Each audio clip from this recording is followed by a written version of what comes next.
toujours un réel plaisir di ñëw ci seen nouveau numéro entretien spécial comme niñ koy faral di defee saa su nekk su évolution actualité bi amee ñu daal di fi dalal gan gu am solo bu ko defee ñu mën a waxtaanee actuellement fi actualité bi tollu tey nag ñu ngi invité monsieur Hamidou Thiaw je pense que kenn dootu leen ko présenté ti ma koy bàyyi mu nuyoo c'est pas la première fois aussi mu ñëw Sénégal 7 yaakaar naa miin na fii donc ñu koy jox wàccuwaayam di ko nuyu bu baax a baax président maa ngi lay nuyu di la dalal. maa ngi lay fay di rafetlu bu baax invitation bi di wax ñëpp Juma Mubarak c'est vendredi bi kontaan nag vraiment ñëwaat fi. merci beaucoup alors dañuy dem très rapidement ci li nga xamante ne nii moom moo gën a fës ci actualité bi gis nañu suggestion yi nga xamante ni le député Guy Marius Sagna def na ko à l'endroit de l'Assemblée nationale mu jur ci polémique bi nga xamante ni actuellement ñu ngi koy assister alors que tey buñ toppee logique pour logique même su fekkente ni ñoom seen biir la yaakaar naa aussi au sein du parti war nañu mën a nangu ku nekk gis-gisam de ce fait dinañ mën a jooyantiwaat jalon yi. waaw mën nga ma rappeler tuuti lu mu wax. bon dafa soulever comme quoi que gis na ni yenn pratiques yi bokk rupture bi dafa des ci seen côté ñoom ñuy doxalee loolu nag position la boo xam ne daf ko dégager. bon xam nga peut-être loolu lu bees peut-être yéen ci journalistes yi mais foog naa man depuis parce que un an manqué kaas parce que lu mu doon wax ci temps Macky Sall lu doon xeex moo fi am d'où l'hypocrisie de cette déclaration parce que su dee yow tey ngeen soog de xàmmee ne vraiment ne rupture amul pour man c'est une déclaration hypocrite. Parce que ce sont même les mêmes gens-là qui venaient avant ici team sénégalais yi doon leen wax ne ñun suñu ñëwee assemblée nationale dañuy xaaj budget bi en deux am ku doon wax seen leader di wax ne ñoom ñu doon def ba ñëw Saraya no jógee Saraya di ñëw Dakar lu leen tere ñu def loolu tey suñu ñëwee yokk budget assemblée nationale ñoo de dañuy wàññi caisse noire nga ñëw garder sa caisse noire nga ñëw ne poste de direction yëpp appel à la candidature la nga ñëw defoo ko kooku tey leneen lu mu la wax warul la bett parce que loolu ngis depuis le début parce que depuis le début gis nañu ne caisse noire bi dagguñu ko mais bu nu daggee bëggee supprimer HCCT da nga kaa si tàng-tàng bi bu nu bëggee supprimer conseil économique social environnemental da nga kaa def lu gaaw a gaaw a gaaw bu nu bëggee créer haute cour de justice c'était très rapide bu nu bëggee lever immunité parlementaire ni fii c'était très rapide mais lu nu bëggul laal jéemuñu si wax te da nga see boole benn arrogance boo xam ne ñun sa doonoo bett parce que tey suñu gisee El Malick Ndiaye lu mu doon wax tey ñoo team sénégalais yi ne su si xaajal dama koy def parce que loolu il faut que député amaat dignité wam mel na tey fonctionnaire bu amul oto t'es pas digne loolu dafa méngoowul ak kàddu yu ñu amoon bu nekkee ñoom si opposition c'est-à-dire ñoom duñu doon kaas yëpp si opposition ñoo ngi koy def tey léegi man xanaa dama ne Guy Marius Sagna dafa doon nelaw biddandi soog di yeew parce que fu mu nekkoon mais Guy ñëpp gis nañ ne il est toujours constant. mais la caisse noire bu Sonko dox da nga koy dindi le train de vie de l'État bu Pastef waxoon da nga koy wàññi gars yi bu ñëwee dindiwuñu ko les caisses noires les postes l'appel à la candidature ñu waxoon ñoom da nga koy def bu nga ko defulee il était où warul wax waxul bu ñu doon dàq les milliers de Sénégalais di embaucher ñeneen lu tax moom waxul bu un ministre di wax ne man su ma ñëwee damay xool est-ce que Pastef nga bokk est-ce que lu tax waxul bu kenn doon benn ministre di wax ne man bokkoon naa si ñu doon yàq lu tax waxul c'est-à-dire que dafa mel ne loolu tamit dafa mel dafa doon nelaw biddanti yeewu commencé dafa yeewu rek gis situation bi ne lu ñu doon xeex ba léegi moo lu ñu doon xeex si Macky Sall moo fi am xaaral ma wax si lii mais il y a d'autres problèmes yoo xam ne laalu ko sax et ça on l'a critiqué ne man critiqué naa combien de fois ne il y a pas de rupture on a un gouvernement budgétivore les agences budgétivores sont là yàq baa ngi fi continuer bambula yëpp a ngi fi di continuer c'est-à-dire que te am na loo xam ne gis na ko LONASE mooy avec une certaine société boo xam ne mu ko créé yàggul ñu koy jox ay marché les appels d'offres restreints ñoo ngi ko fiy gis nañ yenn wax yu doy waar am na kenn ku nekk si ñoom ne ku joxe ñu teg sa dossier si suuf donc yooyu yëpp dafa am doy waar loo xam ne dalul xel bu ñu joxee 5 milliards di ko jox à des jeunes yoo xam ne xamuñu kan la xamuñu ku leen jugé la mooy préjudice bi ñu leen koy jox sans aucune transparence foo nekkoon donc lu nga doon xeex si Macky Sall tey la gën a am gën a fës te waxu si Abdou Nguer ak Azoura rek waroon ndax mu génn wax sinon il était indépendant parce que c'est presque des dossiers assez similaires moo Kairé Azoura Kairé ak Abdou Nguer c'est presque similaire génnu si wax si les différences de traitement de ces dossiers mais ci li lay wax. mais dossiers yooyu da nga jàpp ne dafa am traitement de faveur bu ci am. bah bien sûr. ci naka. mais Azoura qu'est-ce qu'il a dit Abdou Nguer lan la wax est-ce que am na ku mën a wax lu gën a grave Azoura lu mu wax te pourtant mu ngi këram doon tabaskiti il est dehors de loolu suñu wax justice à double vitesse mais mooy loolu donc je pense que tey y a tellement de cas yoo xam ne sunu nit ku dëggu la waroon na gën bu yàgg wax ko mais nag bon les gens ont des intérêts moo tax mënoo leen wax dara. alors suñu noppee ci point boobu dañuy continuer ba tey parce que gis nañu ne am na sorte yoo xamante ni actuellement opposition bi def nañ ko même bu fekkente ni bu ci gën a récent démb la le cas de Thierno Alassane Sall mais aussi ñàkk consensus bi nga xamante ni amoon ngeen ko au sein du dialogue remettraat nañ ko ci kaw table ji ci wàllum statut de l'opposition lu jëm ci ki ko war a incarner les lois liberticides donc tey bu fekkente ni aussi au sein de l'opposition amagoo leen consensus par rapport ak loolu aussi est-ce que dina yomb pour ñu mun a mettre en exergue consensus yi nga xam ne jotoon ngeen ko am déjà il faut mu am lu leer ci bopp Sénégalais yi dafa am ñaari opposition il y a une vraie opposition ak il y a des gens qui se disent opposants xool nu ñu duggee ci gouvernement bi ah bon donc loolu am na ñoo xam ne ñoo ngi ci banc de touche bi parce que ku nekk ci gouvernement opposition nga bokk donc ñoo ngi ci banc de touche bi di wax opposant lañu mais ñoo ngi tàllal loxo état pour état jël leen récupérer leen waaw am na ñoo xam nag c'est des vrais opposants c'est-à-dire que dañoo gis ne doxalin réew mi baaxul ñu ne da nga fii il faut ñu changer man ci yooyu laa bokk mais am na ñeneen opposition radicale non du radical sax parce que xam c'est une opposition qui dit que après 1 an on voit pas la lumière au bout du tunnel c'est-à-dire que ñun gisuñu programme référentiel noonu gis on sait pas quels sont les projets prioritaires en 2029 on voit pas la transparence de l'État c'est-à-dire que tey c'est malgré effort yi état bi di def yëpp wax ma ban effort noonu état bi gis ñun les rapports sur Macky Sall on les voyait léegi on n'a même plus à voir les rapports waaw mais bi ngeen ko demandé ministre bi wax na non mais génn na wuñu ko joxe demandé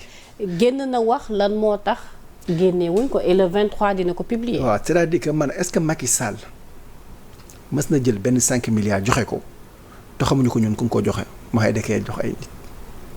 xam lu amul woon condamné même les marchés de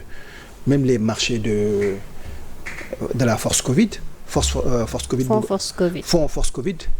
bu nga ko doon joxe on sait kan na nga ko jox Cour des comptes def na rapport am nee na sur 1000 milliards à peu près ay 1% ou 0,1% dana am lu nu luubal donc ça c'était pendant Macky Sall on avait des rapports gis na ku ko doon jox ñun les 5 milliards qu'on donne pour les préjudices ba rapport na nga ci am kan na nga ko jox ñaata na nga ko ku nekk ñaata la jot xamuñu ko donc looy tuddee opacité parce que quand l'argent public mooy l'argent bu mën cotiser beneen Sénégalais cotiser de façon directe ou indirecte jox ko état del di ko joxe nit te ñun xamuñu ku nga ko jox. mais ñi ñu ko jox ne nañ dañu mooy ñi nga xamante ni ñoom ñoo amoon ay blessures. mais où est la liste qu'est-ce qui nous garantit parce que transparence mooy loolu transparence soo joxee xaalisu état da nga kii nga ko jox. parce que lii du secret défense lan la ñu mën a d'accord ñun en tant que personne yoo xam ne bokkuñu ci nguur gi mooy lépp luy secret défense boobu d'accord na moo ñu ci xool. mais leneen lu dul secret défense da ngaa war a wax ne kan nga ko jox lu tax nga ko jox ko mais loolu amuñu ko. donc loolu la ñu tuddee opacité. donc tey dafa am doxalin boo xam ne vraiment dalul xel ñun nag du lii la Sénégal doon yaakaar te su ma ñëwaatee léegi lu nga wax rek mooy le dialogue ni ñun amuñu consensus dialogue boobu su waxee ba wax dëgg man mi taluma ko woon taluma ay dialogue politique parce que soo wootee dialogue ni dañoo bëgg waxtaan ci waxtaanu politique. yow sa chef de parti ne Sénégal on n'a pas de problème ci côté politique bi man mii gisuma problème ci problème politique parce que tey su loolu problème boobu moo amoon góobu alternance dina am les gens vont aux élections ñoom danañ fi 2 fois élection 2 fois gagné ko donc je pense pas qu'il y a de problème amul ay problème politique. mais est-ce que dañu war a xaar bu problème am aussi. non mais y a des mais nga réglé loo xam ne du problème nga bàyyi problème yi loolu la nga koy tuddee. c'est-à-dire que yow sa kër moo ngi taa nga dem di xool est-ce que buntu bi serrure baa ngi tëju wala tëjuwul wala fenêtre baa ngi tëju mais doo wax sa dëkk kër gi di taa ba pare. c'est vrai que ñun Sénégalais yi les 18 millions de Sénégalais ñu loo jox réew mi ñun ñoo ngi souffrir. agriculture année bi njëkk nga yow sa priorité si la bokk munoo fexe ba régler ko parce que tey Macky Sall su la bàyyee 1,8 million tonnes d'arachide nga ñëw dina wax ay 500 000 800 000 tonnes mooy maanaam perte na lu mat 1 million tonnes d'arachide si récolte nga pare as tuuti lu nga am si récolte nga ñëw ne man 150 000 tonnes laa jënd yeneen sénégalais nga tere leen ñu jaay étranger yi ñoom seen lu nu bay daaw nekk seen loxo ba léegi waxuñu si loolu. Sénégalais dañ leen tere ñu jaay. non Sénégal dañ leen tere ñu jaay chinois yi. waaw parce que les cultivateurs dañ ne waroon leen jaay chinois yi ba pare ñoom jënduñu récolte yi. état bi jëndul récolte. jëndul état wax na ko mu ne 52 milliards dépensés sur 150 000 tonnes à peu près. alors le reste ils ont donné un numéro vert. mais nga teg ne ki nekk Saare biir Saare Koli Saare xam ne réseau am baaxul wala ki nekk mel na Yoro Fula xam ne amul courant nan lay xamee ne état dafa joxe numéro vert. il faut que ñu xamee ne. donc fu ma la déggee da nga jàpp ne kon ci côté agriculture bi dañu waroon jëlaat. récolte yi kese. dañu waroon jël récolte yi bàyyi permettre gars yi dem jaaywaat chinois yi. su dee yow mënoo ko jënd. parce que xam nga chinois yi aussi bul fàtte ni boo leen jaayee dañuy dem transformer ñëwaat jaayaat la. non pas forcément. allez-y pas forcément parce que tey bu ñuy jënd jógee wu Chine de jógee bu ñuy jënd su ma jumulee yu bëri ay français jógee yu ma xamul mais su ëpp jógee wu Chine parce que ñoom ils ont une très forte consommation. da nga xamee ne chinois yi ñoo lépp luy lekk ñoo la ko gën a soxla ils sont 1,5 milliard. waaw donc ñoom ils ont besoin pour seen waa bopp donc seen bopp na nga ko soxla mais ñoom du ñu exporter lu si ëpp ay produits alimentaires chinois yi c'est plus ñoom ay matériel informatique technologique et cetera ñu exporter mais pas ay lekk mais fu may waxee rek mooy yow da nga kaa jëndul donc lu mu gën a dal xel mooy pendant la période par exemple nga ni 2 mois après les récoltes état mooy jënd après les 2 mois ma ngeen jaay chinois yi parce que yow loo mënul jënd bàyyi ñeneen ñi jaay ko ñeneen ñi. alors su ma la déggee stratégie structurelle wala conjoncturelle yi moom moo des. non dafa des lu bari parce que l'agriculture dafa suuxi parce que l'agriculture c'est toute une chaîne de valeur du joxe semence joxe engrais après jaay état du loolu kese parce que gerte as tuuti la suñuy bay Sénégal tey yaa ngi gis ne ñii di bay ceeb ñoo ngi jooy parce que ñu ne seen ceeb bi pare nañu mun ñu ko récolter ils ont pas les machines pour récolter picc yaa ngi koy lekk état effort boobu mu doon def pour dàq picc yi defuñu ko année bi ñoom ñoo ngi kaas donc c'est très compliqué tey soo demee ñii di def soble ak ñii di def pomme de terre. malgré les chambres froides. ban chambre froide doon def wax ma yan chambre froide doon def Mabouba bu mu doon dem chambre froide indien la de loolu ñu waa Sénégal moomu ko de donc il faut ñu xam fii amu fi dara lu fi def lu ñu fi def yëpp mooy affaire Macky Sall la mooy defoon marché d'intérêt national te pour man loolu da nga ko war a expandre partout dans les communes et dans les départements mais defaguñ ko ñii bu ñu ñëwee ba léegi dañuy leb pour fonctionner. mais est-ce que aussi dëkk bi niñ ko hérité moom moo demee noonu. waaw man la soo koy wax damay jaaxal xam nga man damay jaaxal quand les gens me parlent comme ça. ko état bi ñoo joxe information. non d'accord mais état su joxe yéen vous avez le rôle d'éclairer les Sénégalais. vous avez le rôle d'informer. d'où l'idée de faire des invitations pour qu'ils viennent ici. non mais am na loo xam ne da ngeen ko war a am da ngeen ko war a am c'est-à-dire que journaliste d'investigation dafa am solo. parce que état su waxee benn affaire wala ñu ko jël rek répété ko c'est que le journaliste premier. mooy corriger l'information avant de le donner à la population parce que soo leen ko répété rek day mel ni dëgg la parce que am na ñu bëri dañuy foog ne lu jógee ci télé rek dëgg la te télé ngeen war nekk benn filtre ça veut pas dire qu'un gouvernement dit quelque chose que c'est vrai. ah parfois aussi tamit c'est pas parce que gouvernement bi wax na lii soo demee bay contrecarrer tu dois avoir tous les éléments. non mais quand le gouvernement par contre ñun tey bu ñuy def suñu investigation dañ koy def comme il se doit. non par exemple mais parfois les éléments bu manqué aussi yow da ngay yem ci sa source aussi. non par exemple parce que xam nga tey bu fekkee da nga nar a wax loo xam ne dañ la daan kaay convoqué la yow nga amoo benn document boo xam ne dafay prouver. non quand le gouvernement tey. ça reste à voir. par exemple quand le gouvernement dit que il y a un compte où il y a 1000 milliards. tout le monde dit oui il y a un compte où il y a 1000 milliards mais non pour man lu gënoon rafet mooy le premier ministre a fait des suggestions comme. Est-ce les déclarations du Premier ministre toujours crédibles? C'est qu'on doit s'interroger sur la qualité de l'information. qu'on dit qu'on a modifié les comptes de l'État, mais la première chose qu'on doit s'attendre, c'est qui, comment, où est passé l'argent. D'où l'idée qu'on a dans le rapport final Donc de l'audit. Mais on a déjà communiqué dedans ba nit yi foog ne dëgg la. Peut-être une certaine personne. ñoo jàpp loolu parce que mais xam nga des professionnels bu ñu toogee dinañ xam ne état des lieux dafa war a am rapport final pour ñu xam exactement léegi tey soo ñëwee est-ce que information yi muy joxe c'est des bonnes informations léegi soo mu aussi. ñëwee ne tey est-ce que état bu nu fekk réew mi man ko ban état na nga ma fekk. dama poser question. non da nga ne ma est-ce que du état bu nga ko fekk. Ça c'est une question Mais maintenant il faut répondre à la question. ban état na nga fekk quand tu viens ñu ne on a exécuté le rapport le budget à hauteur de 25%. mooy maanaam 75% de budget bàyyi nañ ko donc proportionnellement ils ont fait un trimestre ils ont dépensé un tiers du budget un quart donc foofu y a rien à dire il y a des comptes où on a laissé plus de des centaines de milliards qu'est-ce qu'il y a à dire là-bas les recettes Macky Sall 3 000 milliards la fi bàyyi woon de budget yóbbu la ba 6 000 milliards et nga toog di tim Sénégal yi ndax ay woy un pays en ruine on a doublé ton budget. Les recettes ont augmenté lekk ñu xaalis bi yëpp ils ont utilisé à peu près 25% ba pare boole si ñu des ay comptes yoo xam ne ay centaines de milliards ngeen le pays en ruine et les gens relient ça donc quel est le problème il y a pas de problème lu ko doon am si recette Macky Sall moom la yow loo nga am Macky Sall à peu près entre 2 000 milliards à 3 000 milliards tu as les mêmes recettes sa recette sax dafa yokk les recettes de l'État du Sénégal ont augmenté. c'est que maanaam Sonko ñoom Diomaye lu ñu doon jot ak ñoom Macky Sall lu mu doon jot su mu juumulee soo xoolee yenn mois yi ak yenn trimestre dafa yokk bu baax donc quel est le problème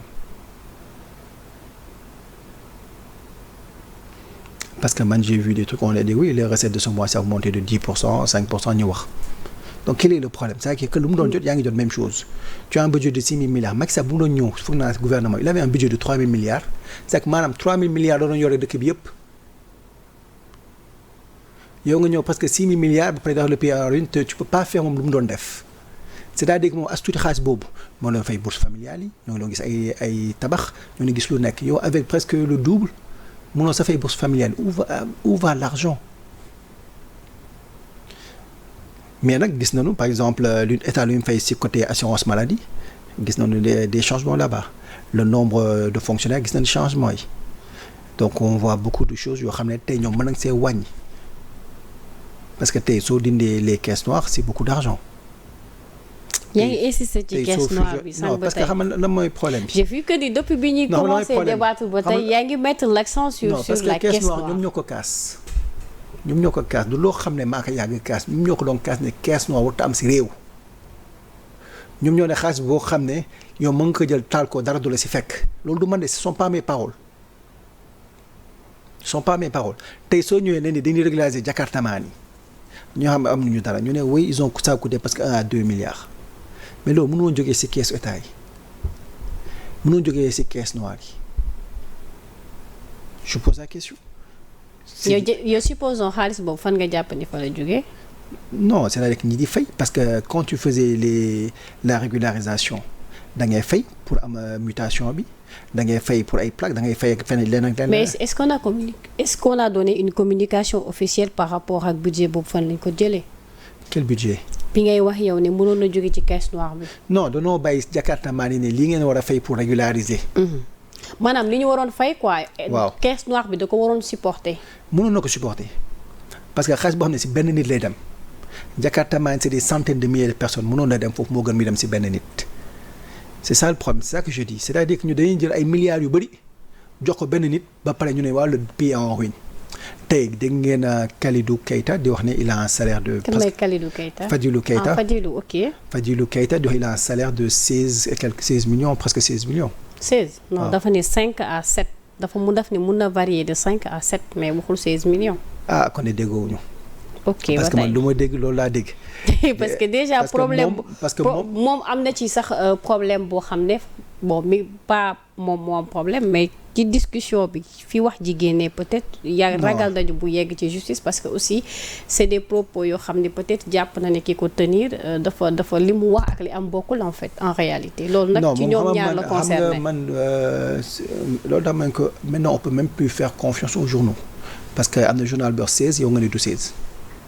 non j'ai pas dit du 16. li Fadilou wax laa wax Fadilou nee na. ça varie entre 7 à 5. la mooy ça varie entre 7 à 5. loolu la wax man li propos xam nga man du ma affirmer j'affirme pas mais dama ne. moom ci li mu démentir wala ci li mu wax loolu la wax. xam nga fu may waxee rek mooy c'est-à-dire que quand quelqu'un dit que mon salaire varie sa loolu lay teeloo xel. non waxul dafa ni maanaam salaire yi mun na varier xam nga man du ma justifier ba xam il a raison ou pas. non son salaire on a demandé xam nga problème mooy lan la on sait que dans le gouvernement il y a des salaires exorbitants. ok on sait qu'il y a des avantages yoo xam ne teguñu ko fenn tey ñu ngi wax ci tabaski bi parce que 300 millions jox pour les aides pour la tabaski au niveau de. crédit bi mooy bi kii doon wax. Guy Marius Sagna au niveau de l'Assemblée.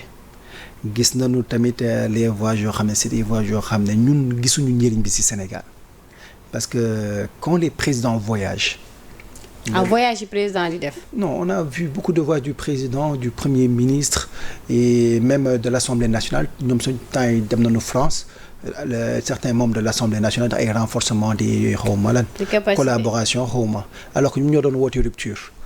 xam nga loolu c'est un peu contradictoire donc tous ces déplacements ñun quel est le bénéfice ñun Sénégalais bu ngi ci tiré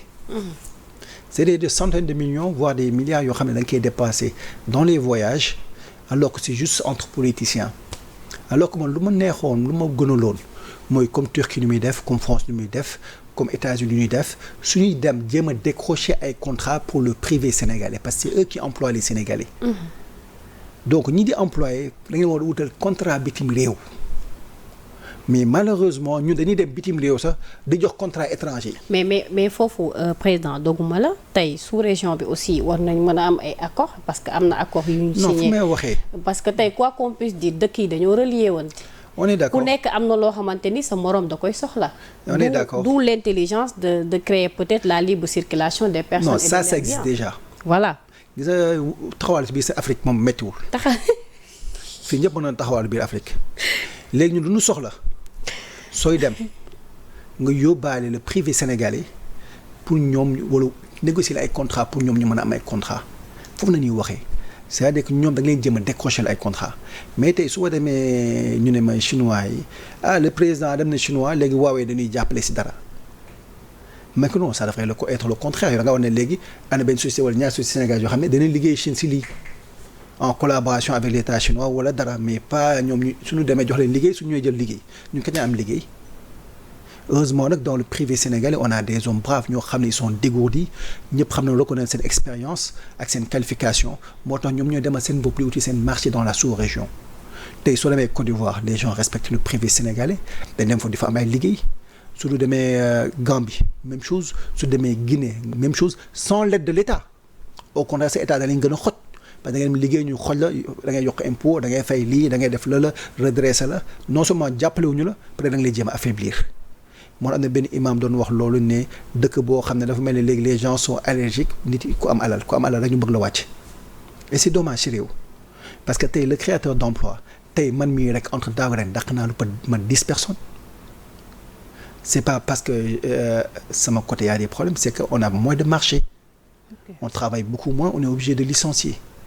mais man dàq naa kenn koo xam ne il a 12 gosses mais j'ai pas le choix moi nga am ay marché mais président aussi entreprise bu nekk war nga mën a fay impôt. non du question impôt de déglu ma amatuma marché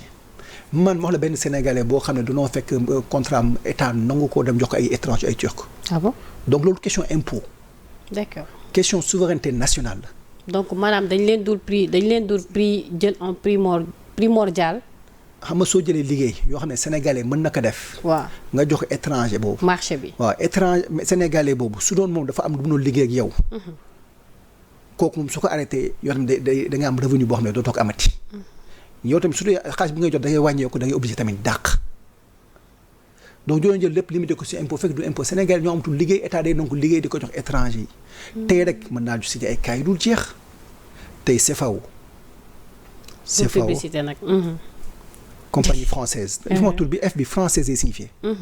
xam ñu bëri xamuñu CFAO lu mu signifié. compagnie française d'Afrique de l'Ouest li signifié. nga jël marché oto ñaata milliards nga jox ko ñooñu bàyyi ay Sénégal yi fi nekk. mais ñoom lancé woon nañu appel d'offre. c'était restreint du appel d'offre de restreint la donc nit ñi xam nga loolu tax gars yi dañuy jéem a kii c'était un appel d'offre restreint donc tey soo écarté Sénégal yi loolu c'est dommage tey soo demee ñu ne dañoo bëgg a moderniser je sais pas les infrastructures technologiques au niveau de l'Assemblée ngeen wax ay coréens su dee da ngeen bëgg a tabax ay logements sociaux sénégalais mais côté tabax bi dafa daanu si vous avez regardé si vous avez lu les journaux lu ñu wax temps yi ne le secteur en baisse xaw ma de 10% à peu près tabax nga jël 10 000 logements jox ko ay chinois nga ñëw woote israélien ngeen di négocier plus de 80 milliards pour ay construction centre de formation et mën naa continuer noonu fi ba suba et tout ça c'est sous nouveau régime du Macky Sall de ñii doon woote rupture ñoo koy def ñii di wax souveraineté suba mbongoon ñoo koy def loolu tax ñun faut qu'on admette qu'on s'est trompé dunoo jum on nous a manipulé maintenant nag danoo war a yeewu c'est-à-dire que mu ñu toog di défendre l'indéfendable man toog naa émission kenn ti mën ne Sonko musul wax ne day dindi caisse noire foofu noonu toll ci réew mi mel na ñun léegi ay dof lañu xam nga quand tu es dans l'opposition tu dis des choses qui ne sont pas vraies gars yi duñu la faale mais soo jiitee am na wax dof yoo xam ne soo koy wax nit vidéo yaa ngi fi mais la loi contre l'homosexualité ñoom ñoo doon wax suñu ñëwee ci premier yu suñu njëkk a dugal comme loi ci les bokk ba léegi ça traîne est-ce que danga ko def donc les promesses non tenues ku mu gumba rek moo ko dongu gis ku bëggul gis mooy wax ne waaw may leen tuuti temps mais on sait que ils sont passés à côté dès le début léegi nag ñoom sax suñu demee dégg naa conseil ministre bi ils ont même questionné la qualification de certains membres du gouvernement comme quoi ñoom lu ñu leen jox est-ce que attan nañ ko donc foofu la réew mi toll c'est-à-dire que il y a certains incompétents qui sont à des postes stratégiques léegi comment on va faire maintenant pour changer cela loolu problème bi parce que dëkk du wax moo koy yor gars yi su ñu nee dëkk baa ngi dox loolu c'est politique dëkk baa ngi dox mooy ñu mer mooy ñoo xam ne toog muy dox dafa jeex loolu c'est purement politique parce que dëkk baa ngi dox du loo xam ne da nga koy wax loo xam ne ñu da nga kaa war a dund ressentir ko mais ku gis Korité gis Tabaski nit ñëw ne la dëkk bi day dox kooku xam nga day caaxaan est-ce que sénégalais gëj nañu gis Tabaski bu mel nii tey sénégalais boo dem ne ko entre mars 2024 ak mars 2025 ba moo tane la réponse est rapide démb fi laa ñëw seeti sa benn cousin man ko naka liggéey bi mu ne ma sama kii dafa tëj day lett mu ne dafa tëj mu ne loo mëntu wax si Macky Sall ñu ngi doon gis suñu bopp mais ñoom dara doxatoo sama affaire dafa mujj tëj c'est la réalité du terrain foo dem di jàngi kaas foo nit dem di jàngi jàmbat ñu doon joxe sa joxatuñu parce que danoo dem ba leen di woo matin midi soir ba ñoom mënutuñ sa joxe danoo sonn donc foofu la dëkk bi toll et ça c'est la triste réalité c'est-à-dire qu'aujourd'hui je connais combien de gens yoo xam ne c'était des gens de Pastef ma def émission ne man je supporte Macky Sall pour le poste de l'ONU maa ko wax ñu ma toi tu as changé de camp man ko non les choses ne sont pas noires et blancs da ngeen war a xàmmee ne tey Macky Sall à la tête de l'ONU c'est pas pour lui mais c'est pour le Sénégal c'est reconnaître l'expertise sénégalaise loolu tey dafa nekk lu rafet si ñun loo xam ne da nga kaa war a kontaan am si mbégte parce que c'est loo soo xoolee. mais est-ce que loolu jàpp nga ni aussi. dina yomb l'organisation non man dama ne vis-à-vis la relation qu'il a par rapport ak le nouveau gouvernement. dina yomb du yomb loolu c'est pas moi de juger et tamit foog ñu xam tamit suñu bopp mais balaa ma ñëw si loolu dama war a xam ne déjà la suñu dëkk moo war a jiitu lépp tey Macky Sall su jiitee suñu dëkk. si jiitee ONU c'est tout bénéfice pour notre dëkk suñuy dëkk Sénégal bénéfice ak la amul benn inconvénient amul daal lu muy yàqal au connaître afam lu ñuy defaral donc yow am na yoo xam ne dañuy xool loo xam ne dañuy war a passer suñu xool xool lu gën ci réew mi su dee loolu na gëm mais des fois nag soxor moo léegi nag bu ma nee man je suis d'accord pour Macky Sall nekk ko mu ne ma toi tu as changé de quand tax nga wax loolu ñii dañoo tële wante waroo jàppale Macky Sall donc soo demee ba ñu nekk Pastef dax ni ñii dañoo tële. ñi nekk Pastef ñoo wax loolu. kooku nekk Pastef la mu ne ñii dañoo tële mais waroo jàppale Macky. day na waar. foofu may waxee rek mooy Sénégal léegi dafa dem noir blanc doonoo dem ba soxor man nag nekk mu noir nekk mu blanc gis nga tey Ousmane Sonko su doon day xëccoo tey ONU ma su mu diriger ONU. maanaam yow lu la soxal mooy Sénégal quoi. Voilà c'est-à-dire que c'est pas Ousmane Sonko c'est pas Macky Sall la qui personne maanaam les attaques plutôt personnelles mais plutôt l'intérêt du pays. Voilà alors président am na fu ma bëgg tamit balaa temps bi di ñu gën a xocc muy décision bi nga xamante ne le premier ministre jël nañ ko ci vis-à-vis des Lions yi nga xamante ne dañ leen refuser le visa. loolu tam bëgg naa nga àddu si le fait que mu demander à ce que loolu xam nga c'est un peu terre à terre sérieusement war nañ dépasser loolu sérieusement man. waaw mais signal la parce que xam nga actuellement sur le plan international gis nañu actuellement États-Unis position par rapport ak conflit bi am Israël. Vraiment j'aime pas parler de la personne je préfère parler des faits. mais la décision loolu la man que bu xam nga c'est terre à terre sérieusement. C'est terre à terre c'est-à-dire que ce qu'il a dit là est-ce que jaroon na mu koy wax. aywa da nga jàpp ne jaru ko. non jaroon mu koy wax. qu'est-ce qu'il fallait faire. qu'est-ce que ça nous rapporte sur le plan politique. qu'est-ce qu'il fallait faire. qu'est-ce que ça rapporte au Sénégal que le premier ministre di genre di wax ne waa ñoom États-Unis ñoo na de façon chinois qu'est-ce que ça nous rapporte sur le plan diplomatique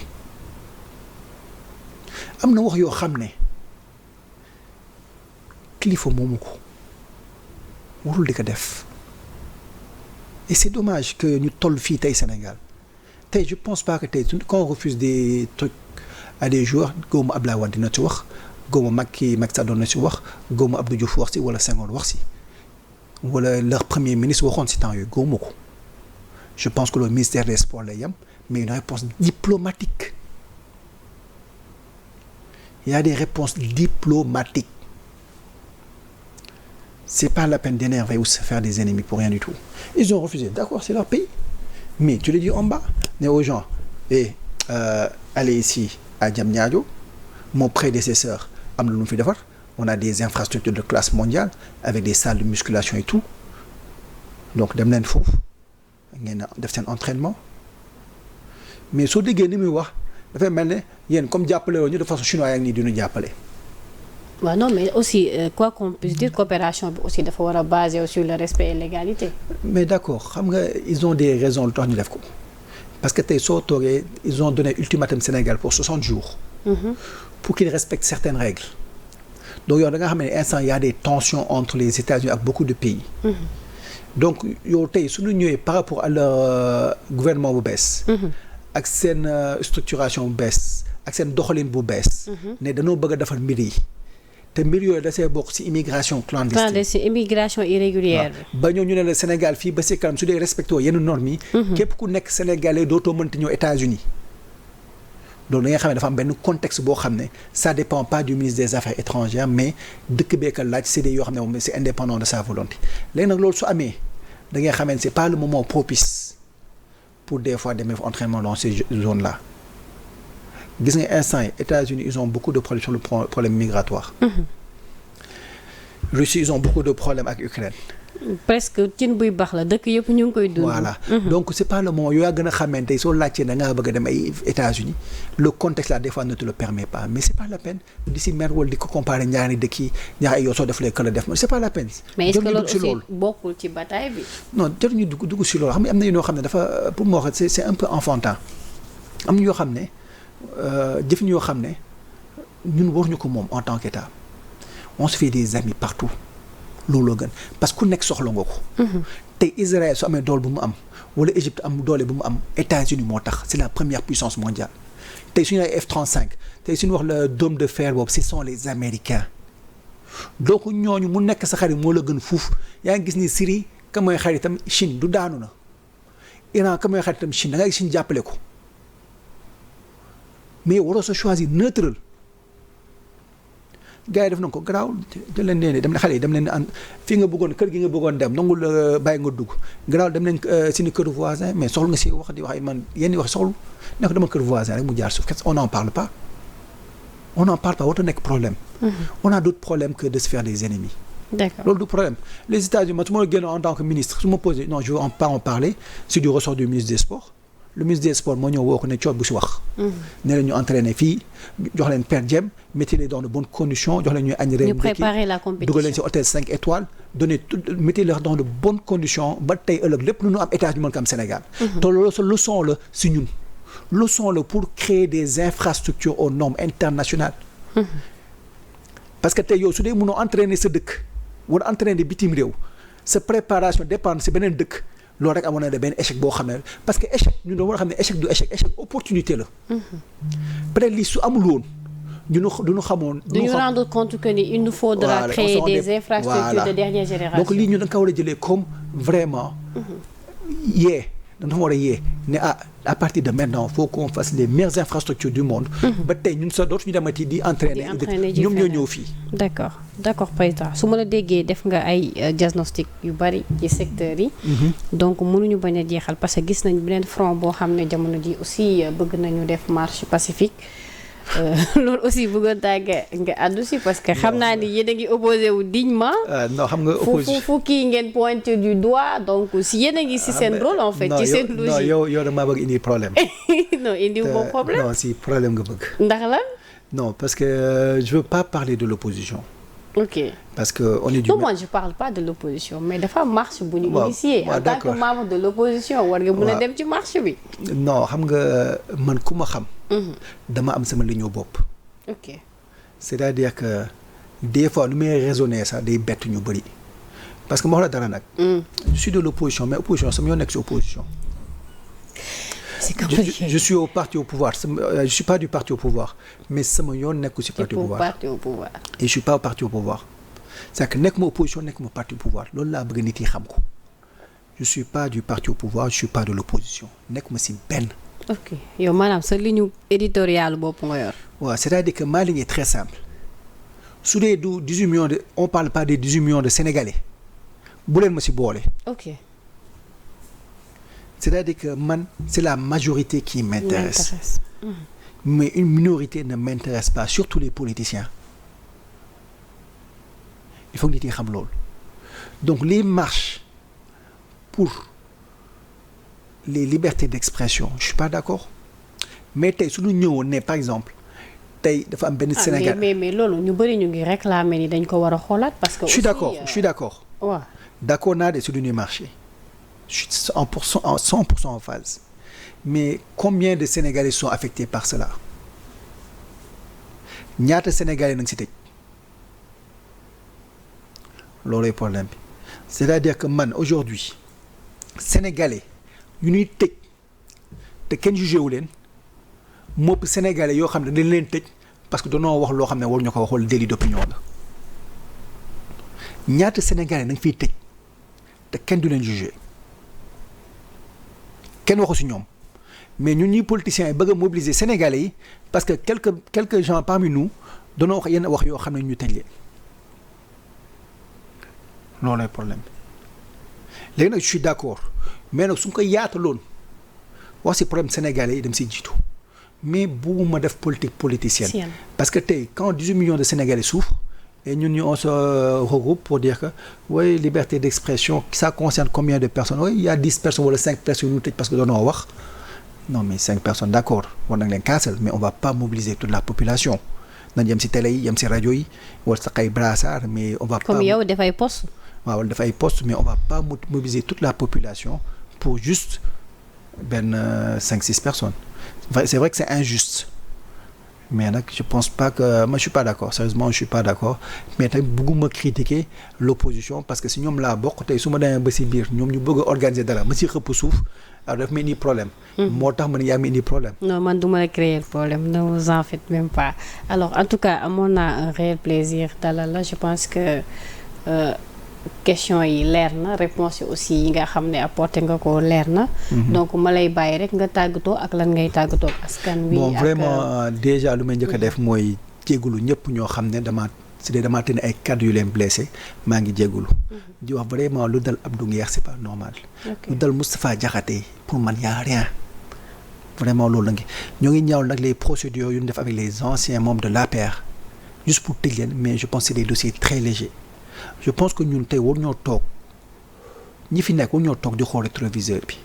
di xool ñëpp defoon ay effet 2018 2020 2021 2024 di leen tëj. mais bu nekkee reddition des comptes dafa war a xeex dara si Macky Sall munoo xeex dara si Macky Sall tey yow nga ñu di defaat même chose. man est-ce que même bu fekkee dañu war a dem ci reddition des comptes faut qu'on arrête les mots ay reddition des comptes on met des mots sur truc lu ñëw rek ñu góob rek si benn rek sànni la ko parce que lii c'est pas la reddition des comptes. lan la kon. parce que un ministre ne signe pas de chèque d'habitude ce sont les trésors lay jógee te tey suñu war a wax reddition des comptes fu ñu war a commencer DGID direction générale des impôts et domaines parce que la plupart des problèmes suuf la da ngaa dégg ñu auditer DGID donc faut qu'on se dise la vérité problème yi fu mu jógee foofu kenn laalu ko. semaine bii ñoom jël nañ seen wàll de. non da ngaa dégg ñu ne dañoo auditer DGID laax sur les 15 wala 20 dernières années xool ñun jox suuf lu tax ñu jox leen suuf kañ na leen jox suuf est-ce qu'on en parle on n'en parle pas est-ce qu'on parle des gens qui ont transhumé vers le Pastef anana Sénégal ñi saaxu parce que ñoom joxoon donc lu bëri ONAS Sonko ne ONAS 700 milliards mu jotoon donc il faut ñu auditer ko est-ce qu'on l'a audité pendant sa direction est-ce qu'on a audité Mimi Touré pendant sa direction au Conseil économique social environnemental est-ce qu'on a audité Mary Teuw Niane